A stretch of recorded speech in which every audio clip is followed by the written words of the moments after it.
Alex, really good to see you, and hopefully we'll go full screen in a second. Um, for those of you who don't know Alex, he's been at cars.com, I think, for 21 years now, CEO for 6, and for those of you who don't know cars, well, it's the #2 by revenue in the States in the autos marketplace, in what is actually probably the most competitive marketplace in the world. So welcome, Alex. And if it's all right with you, I might just kick off by asking you, in what ways COVID-19 has changed the autos industry in the US? And of those changes, you know, once we're through what's hopefully the temporary phase of social distancing and so on, what do you think are going to be the enduring changes? Jonathan, good to see you, and thanks for putting on this virtual conference. It's incredible to stay connected with so many marketplace issues across the world, and appreciate your team's forum here. Look, I think COVID has had similar impacts globally, but here in the US market, we saw very vivid material declines in our consumer traffic as states moved on a sequential basis to shelter at home. You could almost see it on a city by city basis as each city moved to quarantine. The traffic patterns followed, but then quickly we saw the resurgence. And now here we are, you know, in the latter stages of at least COVID-1, and we're seeing robust traffic strength. I think really strong organic lift in our overall usage, driven by organic. Our organic traffic is up almost 50% year over year. And the lead delivery and the value delivery to our dealers is up to that same tune. So, you know, the resilience of marketplaces has shown up vividly through COVID, and I think is telling in terms of the durability of our model. And do you see much long-term change? Do you think things that have happened are going to filter through to the long term? And what ones, if they are? Jonathan, I think there are going to be lasting societal and economic changes resulting of COVID. I mean, certainly we've got to weather a recessionary period that's gonna last for some time post-COVID. But I think the more social changes that we're seeing in our data is we're serving site users all the time, asking them what's driving them into the market today to buy a car. And I think if you think about the last 10 years, consumer and venture capital has poured into ride-sharing services, and even on the state level, mass transit solutions to generate revenues for the states. And what we're seeing in our data is that a full 20% of the population is now entering in the vehicle ownership market purely due to safety concerns. They don't feel safe getting back on mass transit, jumping back into these more public forms of transportation. And so we think that's going to be a lasting impact. We think, you know, vehicle ownership is an extension of the home. And so that is very clear that it will persist long after COVID. Great. And you know, cars.com, you reacted pretty quickly to the pandemic. You took quite a number of initiatives. Can you give us a sense of what those initiatives were and what the traction is on them? Well, sure. I'm really proud of our company and how fast they responded here virtually. We you know, the company's been operating virtually for almost 90 days now, and we're shipping more code than we ever have in the physical construct. I think the virtual office is having material advantages to the physical one. That's a conversation for another day. But I think our plan was really threefold. First and foremost, we provided immediate financial relief for our partners over a 90-day window because we knew this wouldn't be a 1-month thing. But then we stood up new innovation designed to really meet the crisis head on. And within a matter of weeks, we had, by the end of the first month, actually, we had about 8,000 dealers that had opted in to providing home delivery for vehicles for the consumers that didn't feel safe going out, but yet needed a way to get to the grocery store or to their jobs and wanting to avoid public transit. So we've seen robust demand of our product innovations. We gave away a lot of our chat tools and digital retail tools to dealerships as trials during the pandemic period, and dealers have shown up. I mean, the US dealer is perhaps one of the most agile gritty, resilient entrepreneurs in the world. And it didn't take them much time at all to embrace new technologies. The third facet of our plan was really to advocate on behalf of dealerships. There was mass confusion in the US market. Dealers didn't know what the federal and state rules were to operate. We stood up an online blog that helped get information out as new details emerged state by state. And that spawned into a federal lobbying effort to help get the US government to classify auto sales as essential. And we had over 5,000 dealers work with us to sign a petition. We did it both at the federal level and then even helped certain states. We were quantifying for dealer associations in states how many sales they were losing to their border states that were remaining open because a different state was shut down due to government mandate. And so we could see how many people from one state were contacting dealers in another state because they needed the car, but their own state wouldn't allow it. And so we were successful in that as well. And so I think we really handled the crisis, I think, extremely well. And it's a testament to all the employees. So do you think all in all, it's actually brought you closer to the dealers, and are you feeling you're even more of a partnership with them now, or? Well, I think it certainly highlighted our points of differentiation. I mean, we are more than a marketplace. We've taken a lot of efforts over the last few years to really evolve the business into a full technology solutions provider for these small business owners, either through our Dealer Rater or Dealer Inspire acquisitions. We're enabling dealerships to operate more efficiently with tech. It just so happens that one of our key advantages is we can take that same tech and plug it into one of the nation's largest marketplaces and drive even further efficiency. So we've always had a dealer-centric model. In the US, dealers are really the last vestige of American entrepreneurs who are keeping local business afloat. And we think technology can be an enabler and not a destroyer of small business. So when you look at the dealers, what do you think the dealers have taken from all this? And I guess I'm particularly interested in whether they've now, grabbed transaction. 8,000 is, I think you're about 18,000 dealers in total. So 8,000 out of 18,000 doing deliveries, a pretty big number. Have they properly grabbed transaction? What kind of results have they seen from it over this period? And are they going to carry forward, with it? Well, I think one of the things we're seeing very clearly with there are dealers in this market who are up year over year, despite the major drop in sales.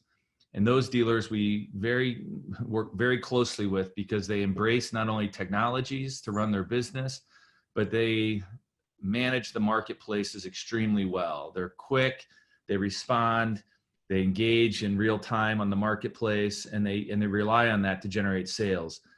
We've got the bulk of the US dealers that either are feeling the impacts of COVID and either are flat or down. And then we've got the laggards who really are struggling to figure out a way forward. And I think it's really Darwinian in terms of the degree at which dealers adopt technology almost correlates directly to their ability to weather the storm. And I think a couple of the big takeaways. One, again, dealers are meeting consumers where they are.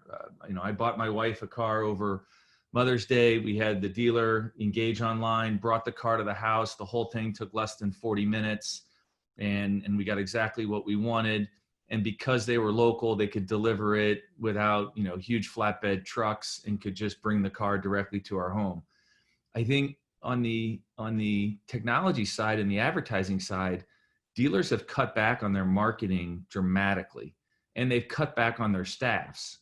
And what the savvy operators are doing here in the US market is they're realizing that much of their marketing was duplicative to the natural migration of users in the purchase journey. And so many dealers cut back their search budgets to almost zero, and now are really questioning, do I need to spend that much in paid search ever again? Because when I look at my digital signals, the marketplace is generating the same sales volumes as I used to generate pre-COVID on a fraction of the cost. Wow, so not necessarily a good time to be a salesperson at an online dealership. Well, I think the online dealership staffs are some of the busiest at dealerships. I think they are just realizing that the duplication of marketing dollars.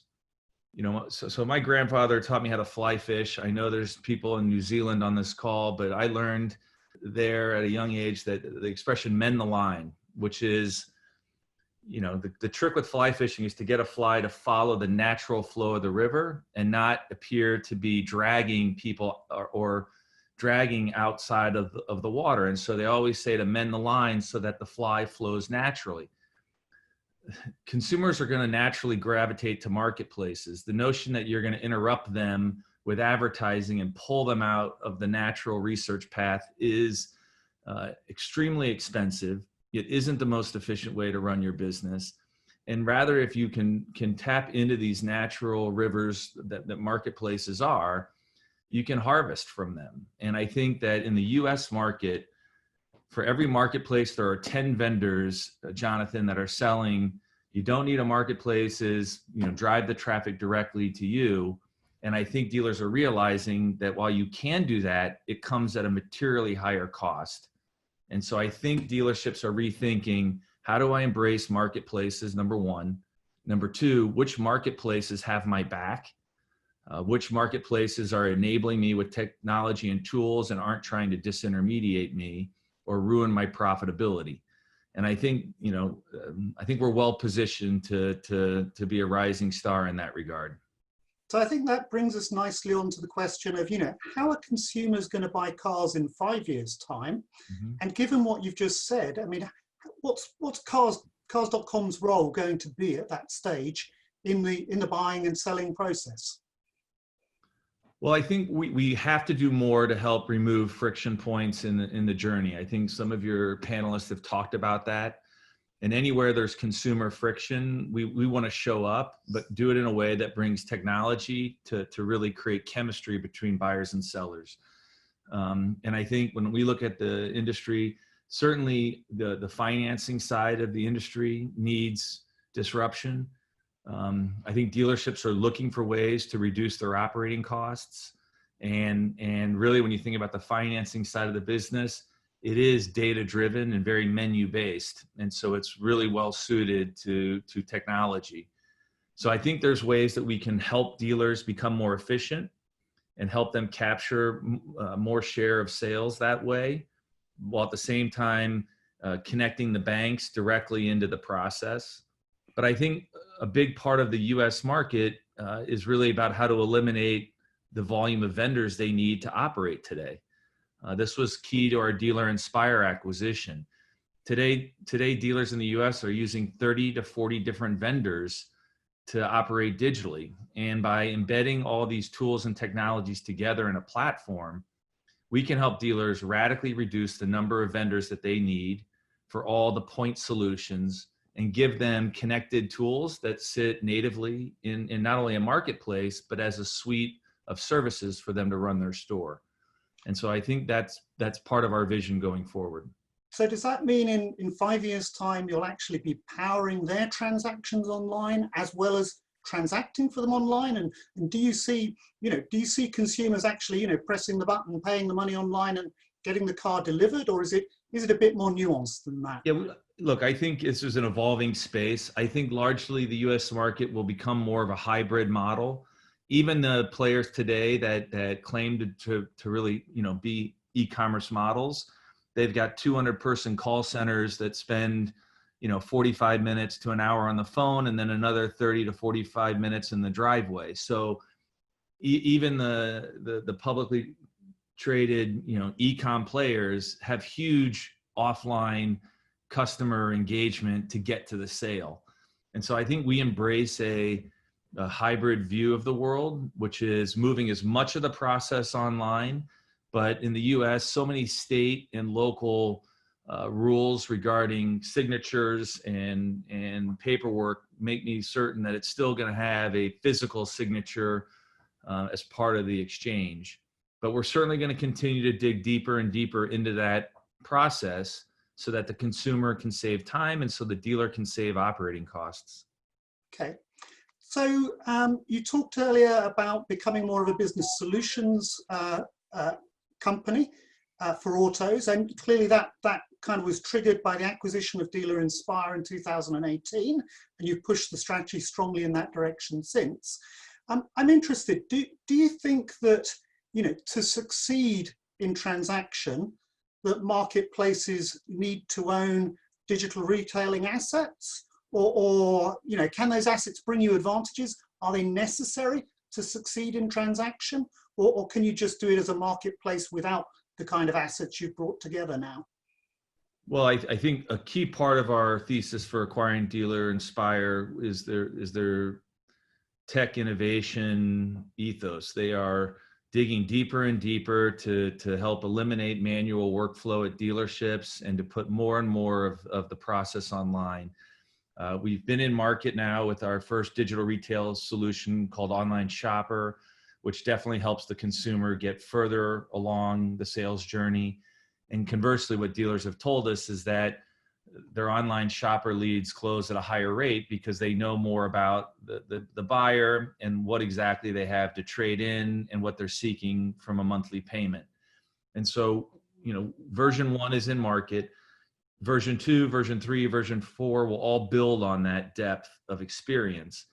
But I think where solutions gives us an advantage is using the insights of the marketplace to help power the sophistication of the dealer strategy. So for instance, one of the key advantages of hosting over 3,000 dealer websites is we can see their marketing attribution and have candid discussions about how much they're spending and what's converting in their own ecosystem. Forget the marketplace. But what we see very vividly in the DI back-end performance across over 3,000 dealer websites is that Cars.com is driving more traffic into dealer websites that converts at 4 times the rate of all of their other advertising services combined. And so where dealerships solely would look at us as lead gen, we're now able to show them through our reporting platform, Roxanne, how many of those people are actually coming from Cars.com, clicking into the dealer website, and then converting to the dealership through their own website, but its point of origin was cars. And we see this, we're generating 3 times the traffic of other marketplaces, and our traffic is converting at 4 times the rate. And so those data signals provide extraordinary power for us to help consult the dealership on where they should be spending their money and what's driving their efficiency. So as you move forward, you know, and it's sounding like it's a journey to transaction and very much a hybrid world. Do you envisage only using your own platform to facilitate that? Or do you envisage working with many of the digital retail solutions that are out there currently? Well, so look,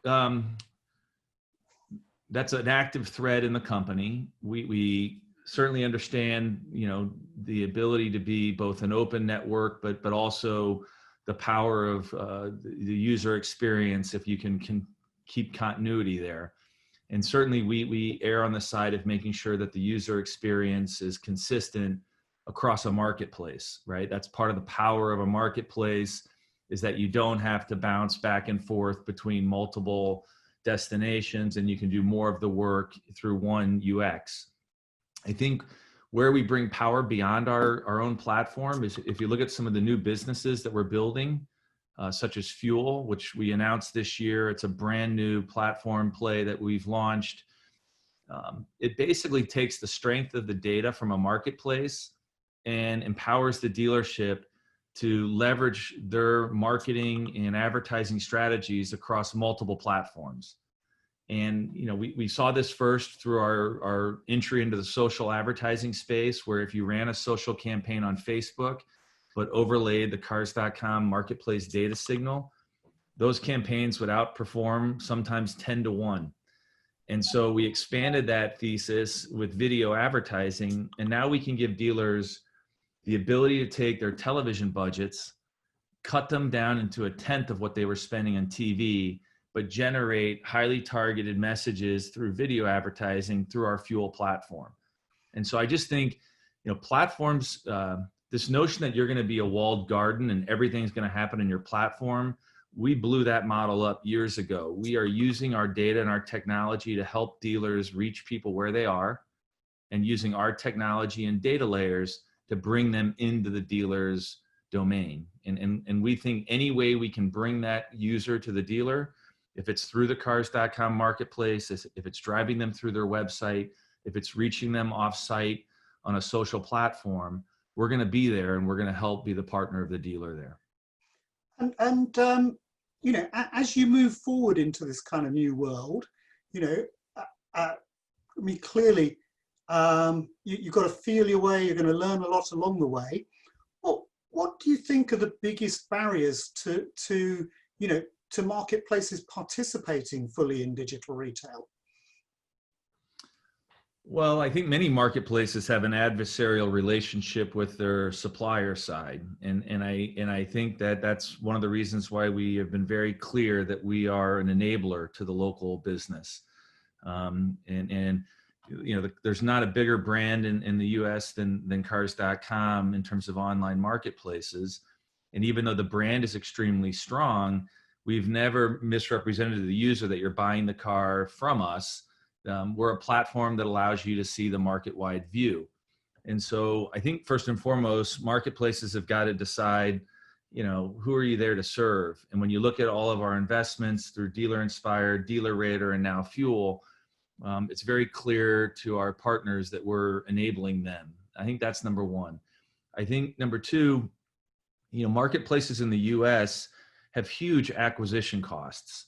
But if you look at the publicly available data on this, we actually spend more in sales than we do in marketing because of the high concentration of organic traffic. I think that's a key component of our strategy, is that marketplaces have got to move beyond commodity data. And we've known this all along. We've invested heavily in independent editorial IP, content advice, and we're the largest reviews platform in the US. And so those content assets are what generates our industry-leading SEO strategy. And so we're generating the traffic that dealers are tapping into that's providing true incremental sales, where so many other marketplaces bid against the dealerships in terms of their marketing strategies. And we think over time, dealers are recognizing, I'm either spending money with these services that are more gimmicks to trick a lead, or I'm tapping into the natural resources and wells of where people shop. Yeah. And so I think that those are the big differences. So we've got the grand sum of 1 minute left. That leads me to maybe just one last question. So, you know, you're in the most competitive market in the world for autos marketplaces. You're clearly up neck and neck against car gurus and so on. Do you think, you know, this future of transaction, of moving into broader business solutions and so on, do you think that is going to be something everybody can do in the market? Or is it going to shake out the market? Are we going to see you know, for the first time, you know, an actual consolidation in the US market in terms of the number of players? Well, look, I think some players in the US market are in it to manipulate the market or manipulate users and dealers, and I don't think they will have a lasting seat at the table.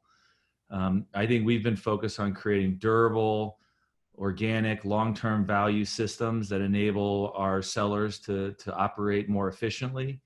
And at the same time, we give users unmatched tools and content that give them what they need, whether it's they want to go to a dealership or they want to buy online. I think running a marketplace requires excellence in both, and I wouldn't want to trade places with anybody. Brilliant. Well, that's a good place to end. Thank you very much for giving us a real insight into your business. Really appreciate it.